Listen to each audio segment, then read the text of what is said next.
Hey, this is Javen. I want you to get excited about this week's podcast. There's going to be a special word just for you to help you and challenge you in what you're going through. Get ready. It's time for you to start living your best life now, and it starts right now.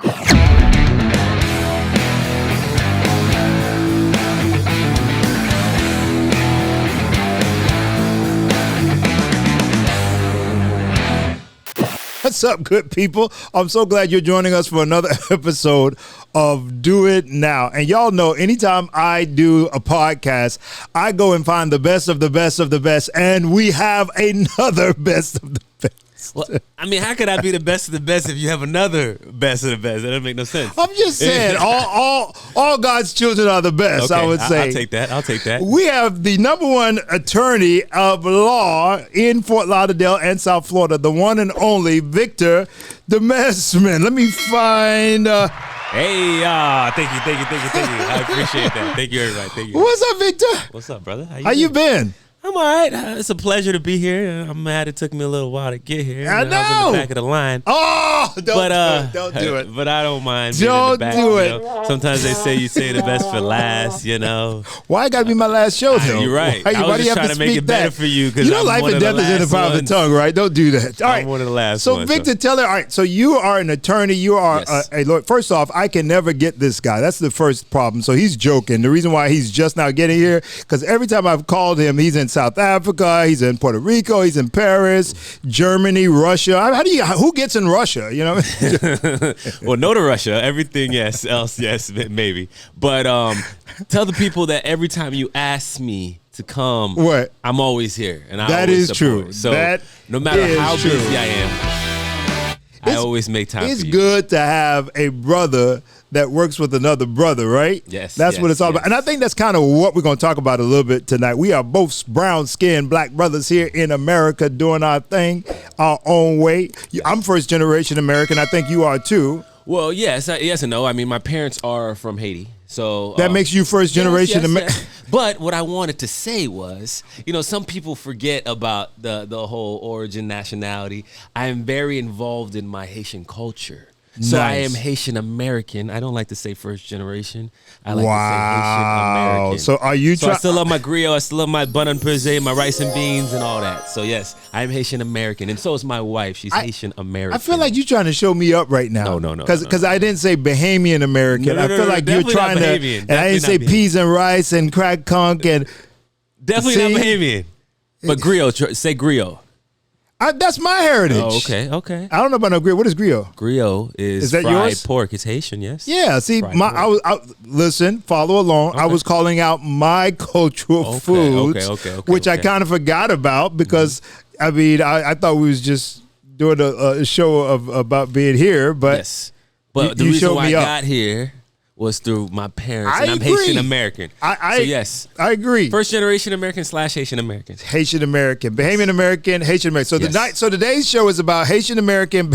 That's all we got. Yes. That's all we got. All right, now, so the idea. Okay, so seriously, every time I call him, he's all over the place because he's such a success in what he does. And so when you say law, you know, because people don't understand that all just because somebody's an attorney, it doesn't mean that they do all law. You know, and I mean like a real estate attorney can help you with your divorce if you're marriage, or a marriage attorney. I don't even know if that's a term or title. Yeah, family law attorney. Family law can help you with entertainment contracts. You know, that's an entertainment attorney, right? Or entertainment. All right. So what type of attorney are you? And is attorney the right term or title? Or lawyer? Yes. So, I mean, you can say attorney, you can say lawyer, as long as you're licensed in whatever state that you practice. Obviously, we're in Florida. So, yes, I'm a licensed attorney here in the state of Florida. My specialty is personal injury. But, you know, I delve into other things, right? And I know you just mentioned that, you know, if you're a family law attorney, you can't do that. You can, right? Every attorney can do whatever type of law they want. Okay, this is interesting. Yeah, any attorney can do any type of law they want. Like tomorrow I could start practicing family law if I wanted to. Okay. You know, but I've decided to specialize in personal injury. That's what I do. And that's because that's what you know best or whatever. Yes, and that's what I gravitate more towards. You know, personal injury. I like to help people that were hurt, injured due to the negligence of somebody else. Okay. Whether it's a car accident, whether it's a slip and fall, whether it's medical malpractice. You know, my job is as an attorney is to make whoever that person is feel whole after that incident. Do you have one of those slick commercials like slip and fall? Come on, you haven't heard my commercials yet? No, it's because you're traveling so much. Don't do that. Because if you turn on the radio, I just felt like you should have called me to have me sing it. I mean, why would you not let me sing your commercial? I would have been glad to. Victor, I would love call to have Victor. you sing my commercials. Call but Victor. unlike some of these attorneys, I don't have the cringy jingles. Oh, you don't? I have the more. So what does yours say? Well, I have a few with my daughter. Okay. Nice. I like that. And I mean, I would love for the people to hear, but you know, I don't know if we should have had it. I wish, but it's cool. I have. But it on my phone. they can find it. They'll find it, and they might have heard it on the radio. What's your handler? What's your social media handler? So my on Instagram, it's your_accident_accident_attorney.com. My website is youraccidentattorneys with an S.com. With the S. But the Instagram is your_accidentattorney. At Instagram. So no.com. I feel like we need to fix that S. So staff over there at the Mesman, I need y'all to fix that S. What do you mean? We need it all to be the same. No, I wish. I know. But the problem was somebody already had it. Yeah, so I had to do the other way. But they still find me. You know, the only person that hasn't found me yet is you because you don't follow me. But we'll talk about that after. Listen, so me and Victor met actually at the gym. Yes, I was working out. You were talking. Tell the people. Tell them. Don't make me joke. Tell them. Anyway, since we doing commercials, y'all buy my latest book. Well, wait when your best is down. All right. So I remember, man, when we first met, which seems like a lifetime ago. And you said to me at that time you were working with a law firm, and we got to talking, and you told me you were getting ready to step out. And in Christendom, we call it faith. You're getting ready to step out on faith, and you're going to launch your own law firm. 3 years ago. That was only 3 years ago? 3 years ago. Wow. That was 3 years ago. I need to step my game up. That was 3 years ago. We were at the LA Fitness. Yes. And I remember we were talking, and I told you, I'm working at this firm now. But I even showed you pictures of the new location, even though that only lasted like 6 months, because we kind of outgrew it. But it was like a little small, a little storefront. But you were proud of it? Oh, very proud. Still proud. It was like, yo, I'm finna do this, man. I was like, go for it. Yeah. I'm praying for you. Make it happen. You're like, I'm not even telling the partners yet because I don't want, you want to get it all taken care of. I wanted to cross all my T's, dot all my I's. So let's stay there for a quick second because there's a lesson here. So the idea of having a big dream to do something, what gave you that courage? What gave you that motivation to do that? Because you could have totally stayed where you were. You were making good money. You had the security and didn't have to worry about meeting payroll of people. Yeah, I mean, for me, it was always a dream of mine to start my own firm. Got it. Even before I started working for them, it was always a dream of mine to start my own firm. So it was. You always knew you wanted your own firm. Always knew. Why did you know that? Like, who knows that? Why? Where did that come from? It's just me being the businessman that I am, and me having that dream. Wow. And I wanted to make sure I fulfilled that dream. Wow. There are a lot of things in life that I was able to fulfill, that I've been able to fulfill, that I continue to attempt to fulfill. Yeah. Right. And for me, I got to a point where, I got to the top of the mountain. Right. Yeah. And at the top of every mountain is really the bottom of another mountain. Exactly. Right. So, for me, it was achieving the next goal. Yeah. And that next goal was to start my own firm, to have my own platform, to help people. Beautiful. And change their lives. And when I say that, I don't mean the clients, because every time I say that, people feel like I'm talking about the clients. Yeah. But I'm not just talking about the clients. I'm talking about the people that work with me. Got it. And as you can see, I said the people that work with me, not the people that work for me. Got it. So for me, the culture, everything that we've been able to build at the firm, the people that I've been able to help change their lives, help them feed their families, and help them accomplish their dreams. I love this guy's office. I've had the opportunity to the new office. So we'll get back to the timeline, but now they have a massive office off of 17th over there by the beach. Can't miss it. What's your partner's name? Jeremy Dover. All right, so Demesman and Dover. Yeah, yes, Demesman and Dover. So anytime you're on 17 and you're actually, if you come down to South Florida and you're on your way to Fort Lauderdale Beach and you get ready to cross over the big bridge to get there, you look to the right and you see Demesman and Dover, a law attorney firm, and that's this gentleman right here, my brother from another. And I'm just telling you, it's great. But what I was going to say is I got a chance to meet some of your staff. You guys have partnered with us and working with our Summer Slam Sport Camp. He's come out and talked to our kids. A lot of your staff have come out and worked with us. But I've had a chance to actually go into the offices and meet everybody. And you're absolutely right. The environment is very energetic, and you do feel the love. How did you cultivate that? Well, I mean, for me, I'm a big follower of certain individuals. Gary Vee, for example. I don't know if you're familiar with him, but he's one of those guys that he's like a motivational speaker, entrepreneur. Okay. And I've been following him for a few years. Okay. Not just him. What's his name? Eric Thomas is another one that I follow. Inky Johnson. So a lot of these guys kind of have helped mold me into, the leader, I would say, that I am. Obviously, outside of me growing up, my parents, my family, give a shout out to Dad, right? Yes, Dad, Mom. Because your dad is a beast, I believe, right? Yeah, he is. He in his own realm, he's in the real estate thing. He does the real estate. He's a real estate broker, mortgage loan originator, and he also has his 220 license. By the way, which I have my license in all three also. Before I became an attorney, I practiced in all those, but these days I don't really. I'm tired listening to you. Okay, I really don't have. I don't have. I gotta step my game up. What am I doing over here? I don't have a podcast. What am I doing? Movies and church and books. I need to go over here and get some titles and licenses and stuff. But yeah, so my dad, obviously early on he instilled that in me to have my own business. And are you only child? No. I have a sister.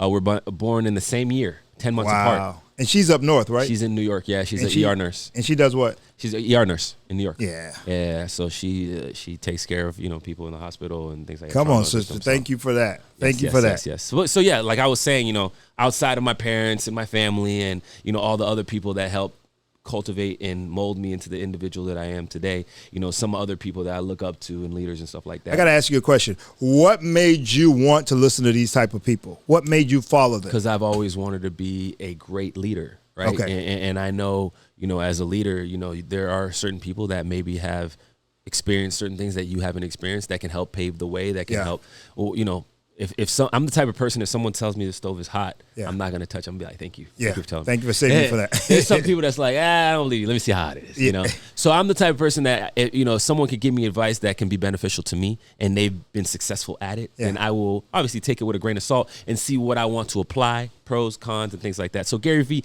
his whole thing is, EQ over IQ, that having that empathy, that being sympathetic, with your employees. And obviously to a certain degree, because not everybody, some people would take advantage of it, right? But at the end of the day, I would rather have people respect me for the type of leader that I am without having to yell, without having to be harsh, and run through a wall for me than being that other person that, they're listening to me because out of fear. Wow. I want them to listen to me out of love. How did you get?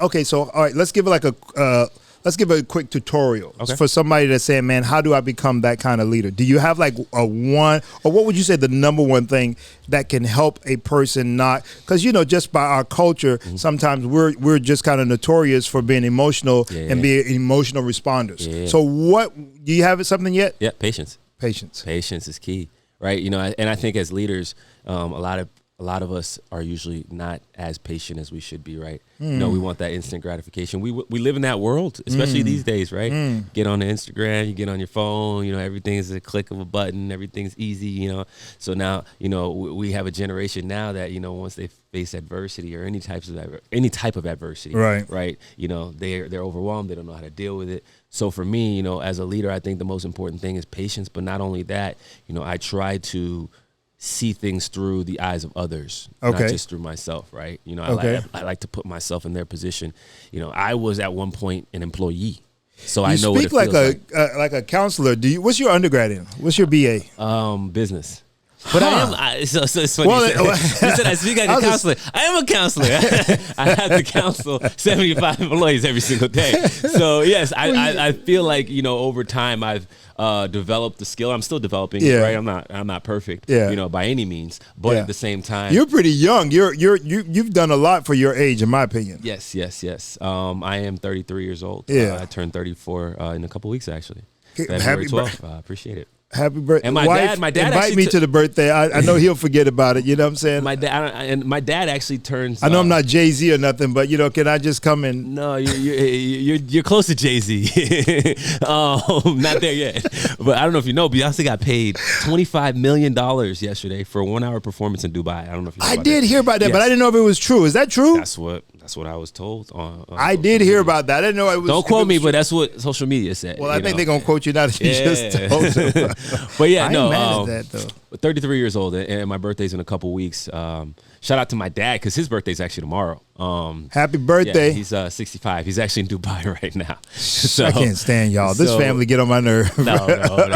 They deserve it. Listen, here's the thing that I heard you say, and I don't even know where this is going to go, but I thought it was very interesting that you said, when I asked you about, what motivated you to move forward in your career and this, that, and the other, you didn't say money. Nah, it's not money. You said leadership. I said, why did you watch these guys? Because a lot of people go to these motivational things and they go to these conferences and follow these people because they're trying to get rich, right? Mm-hmm. They're trying to get the money. They're trying to get the girls and all kind of stuff. But I noticed you said something very unique. You didn't say any of that stuff. Yeah. You didn't say a Benz. You didn't say a Bentley. You didn't say a Rolls Royce. You said, I want to be a leader. Yes. No, that's what's always been important to me. The money is... The money's cool. You get nice stuff, cool stuff. Yeah. But none of that stuff is fulfilling, That doesn't fulfill me. That doesn't give me drive or purpose. Like I said, it's great. I can support my family. I can go on trips to South Africa with you, right? I can do all these things, but at the same time, the impact that I have on other people, to see them grow from where they were when we first started our firm to now. Some people, I hired, I always tell the story. I hired a lady at our firm. She used to work at a grocery store making $10 an hour, single mom, 2 kids. And I was able to bring her on, luckily. She was, I don't know if she was born, but she's had a hearing disability for quite some time. Okay. So I don't know if it was a situation where she was born with it, but it's throughout her life she's had that hearing disability. So she uses sign language, everything. Wow. So we brought her on to the firm when we first started a couple years ago. And now she's a manager. She manages our, she's like the correspondent coordinator, and she handles all of our mail.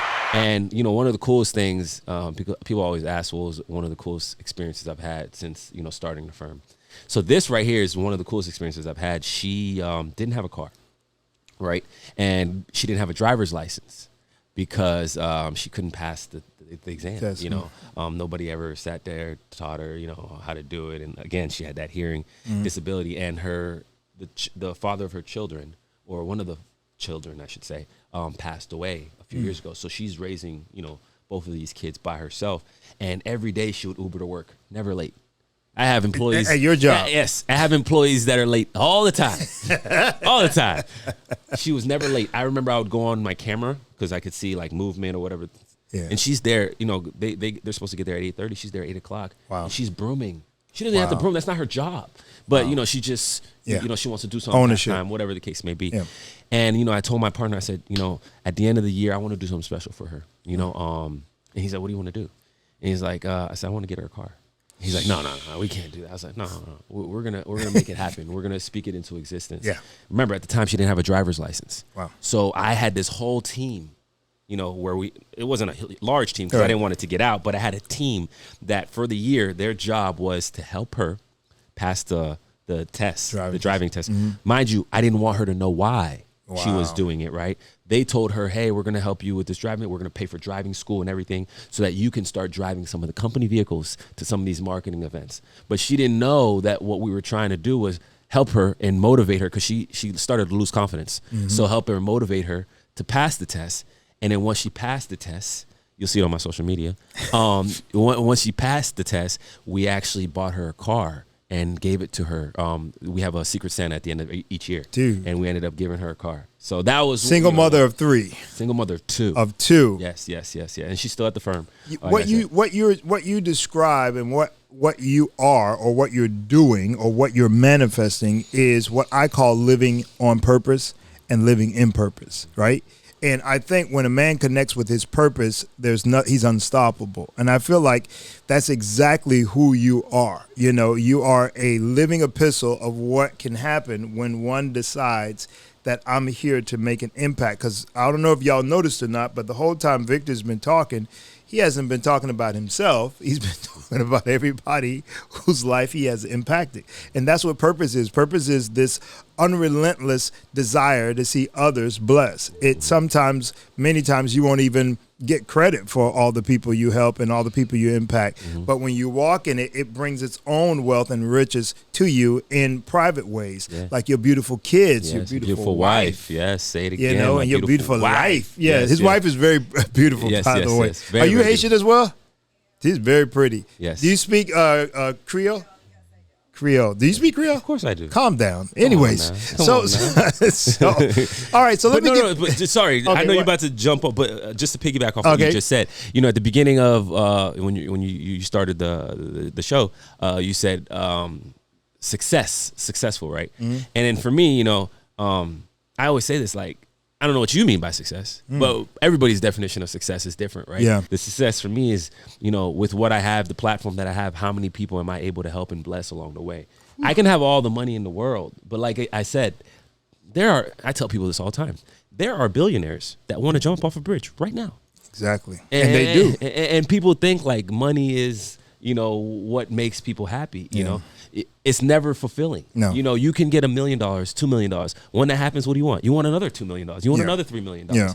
What's fulfilling to me is what I'm able to do, how I'm able to impact people, how happy I am in my personal life, my wife, my kids, to see, you know, my daughter who's 4 or 5 years old now, to see her transition from, you know, me pulling out of, my wife. And then all of a sudden now she's not an adult, but like a toddler who's able to going on speak 20. and have, yes, exactly. And have, you know, some type of emotion and know that, you know, me as a parent, I'm a part of that, you know, maturation process and to see her be a good person in life and in society, you know, that's what's important to me. Because at the end of the day, I don't have all that money when I go, right? No, and you can't money. There's a lot of things money can't buy. I can have all the money right now, but tomorrow, it could all be gone too. Yeah, and it's not a motivator because it comes and goes. You know, I tell my wife all the time. What? I tell my wife, I say, and she's here. She could ask her.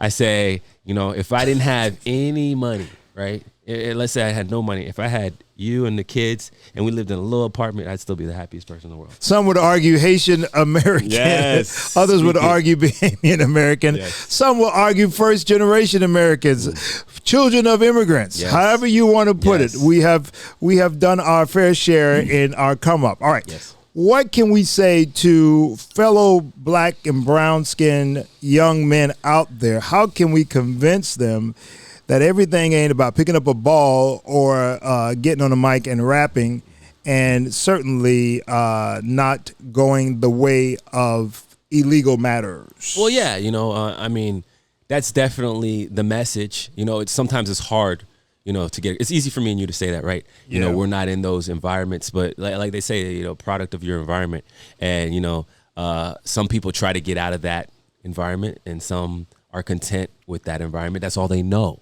right? It's like my dad has 2 fish tanks in his house. He's got a 2,500 gallon one. He's like into sharks and stuff like that. Nice. And he's got another one that's like 1,500 gallon, right? That shark that's been in that fish tank his whole life, that's all he knows. If he knew that there was an ocean out there, he'd be up out of there. He'd be up out of there, right? And they only grow to the size of the tank, right? Yes and no. Oh, is that not true? Some of them grow to where, yes, they won't grow bigger than the tank, but they'll grow to the point where they're almost as big as the tank, and they can die because they're not as comfortable. It can't turn and move. But the point of me saying that is just that, you know, some of them don't realize. They've never stepped foot out of their neighborhood, right? They don't realize what's out there. But what I'll say now is, nowadays there's no excuse, right? Yeah. With social media, with the internet, with everything on your phone, you see it. You realize how accessible, you know, some other things are that, you know, you thought maybe before weren't, right? And not only that, these same individuals, who do they have to look up to, right? Their dad, maybe their dad is in prison. You know, their uncle, maybe their uncle got shot and killed. You know, maybe their mom is working 6-7 jobs just to put food on the table, right? So I always say, you know, for me, I don't judge anybody because I was fortunate enough to have a good upbringing. You know, I was fortunate enough to have parents and the guidance, you know, and all that came with, you know, my parents. But not everybody's as fortunate, right? Yeah. So maybe that individual who did that crime, if they were to have my parents, maybe it would have been a different route. You know. So what can you say to that person that didn't have those parents? What is something that our parents taught us, that your parents taught you, that you could teach them right quick? Well, I mean, first of all, that, you know, there are people that were in your situation that have been able to get out of it, right? You know, and like I said, there are resources now to help you get out of that situation. Nobody can control where they were born, who their parents are, but at a certain point in life, you can't control the outcome of the rest of your life. Right. So if you can educate yourself, and there's no reason why you can't educate yourself nowadays, right? You don't even have to go to the library anymore. Google right? is your Google is your best friend. You know, hopefully Google pays you for saying that. They should. But yes, Google is your best friend. So my advice to them, man, is, you know, be positive. You know, educate yourself. You know, do some research. You know, find something that you're passionate about. You know, outside of, you know, the typical sports and music. You know, there's so many opportunities out there now. You know, and I hate to be like the guy that says, "Oh, school's not as important." Yeah, but say it. No, I was gonna say school's not as important as it was years ago, because you've got young individuals making lots of money doing what we're doing right now. True.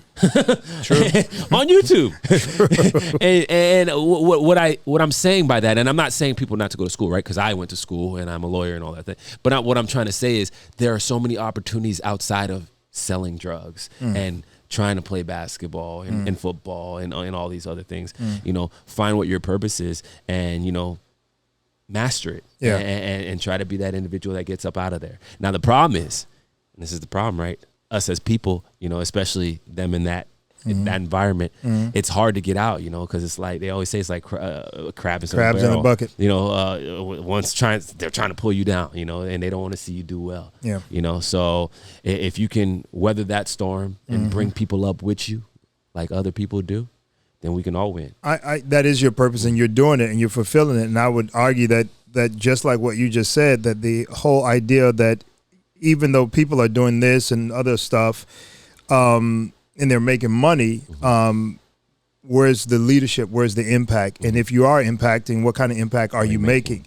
And at the end of the day, what is the long game, right? So we are less than, I think our percentage in America as far as black people has gone down to, I think, about 11%. Used to be about 13.5. I think we're 11 and dropping, all right? So the numbers are not working for us as it is. You take and you add the equation of, you know, the economy and the, you know, the lack thereof, and the prison systems and how that works against us and all that kind of stuff, you really got to then ask yourself, are you going to be able to help really make a difference in this cycle?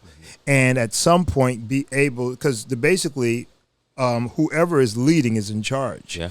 And so what we want to do is be in charge. And the way to get in charge is, unfortunately or fortunately, however you want to look at it, is through education, through knowledge, through information. So if I slip and fall at Winn-Dixie and I call you, what do you say? What do you say? Go.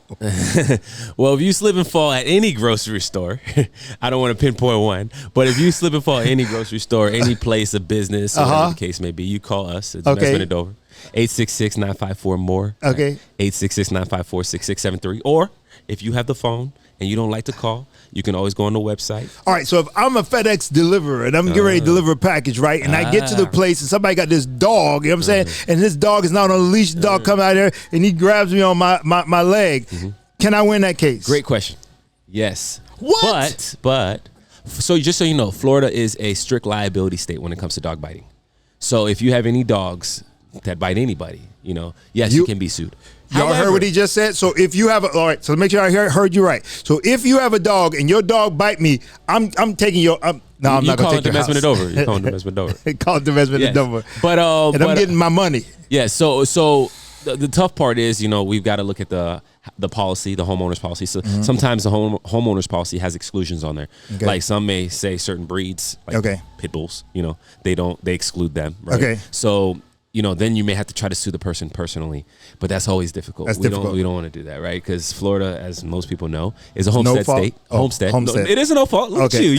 I know a little something. Maybe even following me a little bit. No, but Florida is a homestead state. Okay. Hence why OJ moved here. Yeah, I heard about that. So, because that means his home can't be taken no matter what. No matter what, right? So it is very difficult at times to sue people personally. Okay. But, if it's someone who is collectible, Michael Jordan, right? There's ways. There are ways to get what you need. So I feel I got another one. Okay, can I sue FedEx if I'm working for FedEx and I get bite while I'm working at FedEx? So no, but what you may be able to do is workers' comp claim, because you got to realize FedEx. The only person you could sue is whoever was negligent. FedEx wasn't negligent. It's not their fault that there was a dog that ran out and bit you. Got it. Right. However, you are in the scope of employment, right? Okay. You are currently working. Okay. And because you are currently working, you would be able to most likely make a workers' comp claim. I feel like you should come back. We should just do law. We should just do this. No, I mean, people don't want to hear law. They do want to hear. I'm telling you. I'm telling you. How many? I know y'all. Y'all let me know. They do. I'm telling you. I know they do. You know what they want to hear? They want to hear. Trust me.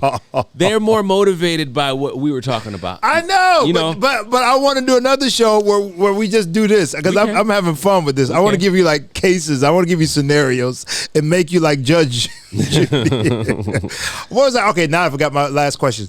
What was my last question? Oh man, I got it. Is there any what? Let me see how I want to word this. What would make you not accept the case? Oh, we have that all the time. A situation where the person that's calling us is the one at fault. Right. We have people. Oh, I got in a car accident. I rear-ended somebody. Yeah. No. Well, sorry. We don't really defend in that situation, because what we do is we're suing the insurance company. Right. Got it. And the only way the insurance company is going to pay is if the other side is liable. Their insured is liable, I should say. Once they realize their insured is liable, they accept liability and they pay. So we're not even in the business of suing people personally. I mean, we will in certain scenarios. Michael Jordan, right? But if you don't leave Jordan alone. I love Jordan though. Hey, I got Jordans on right now. I love you, Mike. Don't come for me, money. Mike. That's for sure. But no, as an example, right? But if it's the person who's at fault, then we're not. Unfortunately, we'll tell them, hey, we can't take your case. Another way, which is a great question that you just asked, going back to what you said earlier. Right. You said Florida is a what? No fault. There we go. So Florida's a no-fault state. Not our fault. Yeah. So what that means, if people don't understand what that means, what do you mean it's not their fault? They were texting and driving. They weren't paying attention. So yes, technically it's their fault, but Florida is a no-fault state. What does that mean? I could be driving. I rear-end Pastor J, right? I rear-end him. It's my fault, I'm technically. Getting paid. I'm calling Demesman and Dover, and I'm getting paid. Yes. I'm going to Barbados tomorrow. First class, baby. I'm getting these Jordans. Was it 10.5? Damn, perfect. But yeah, so I could rear-end Pastor J. Pastor J, what happens with that is, Pastor J is going to try to come after me, right? I may not have bodily injury coverage. And the reason why, I'm not doing anything illegal. I have insurance, right? But I may not have bodily injury coverage. What is that? That's the coverage that I would have to pay you for the damages that I caused you due to my negligence. Why? Because Florida is a no-fault state.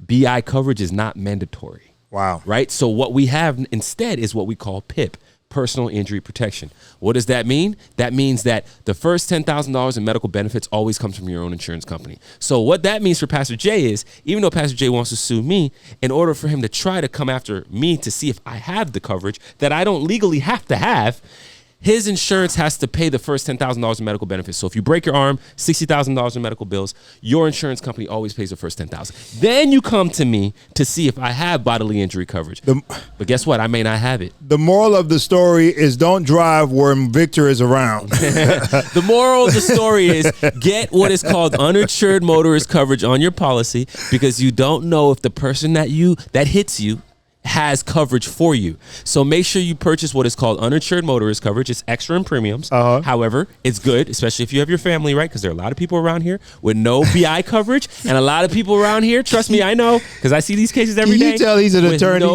No BI coverage and no money to pay you if they cause injury, right? But the what it does is it steps in the place of their insurance from your own insurance company, and it pays you the damages that they caused you due to their negligence. Listen, so get get coverage. Call us if you want us to look at your policy to help you out, make sure that you're covered. Call us 866-954-MORE, 866-954-6673. Website, youraccidentattorneys.com. Instagram, follow me now, Pastor J, your_accident attorney. I will follow you right? now. And if I get the S right, yes, it says y'all got one S on the website and another S. Somebody needs to fix that, by the way. Can I tell you? You got enough money to have somebody fix that. We gotta go. We gotta get out of here. We're out of time. Next time, guys. Fix that S on the end of that social media.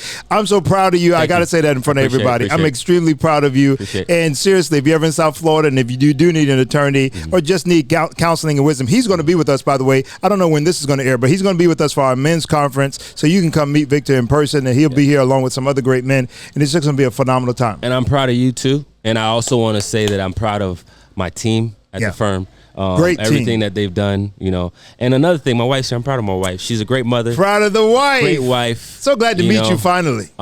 She holds me down, and she allows me to do what I'm able to do. So she's a way better version of me. I agree. Love y'all.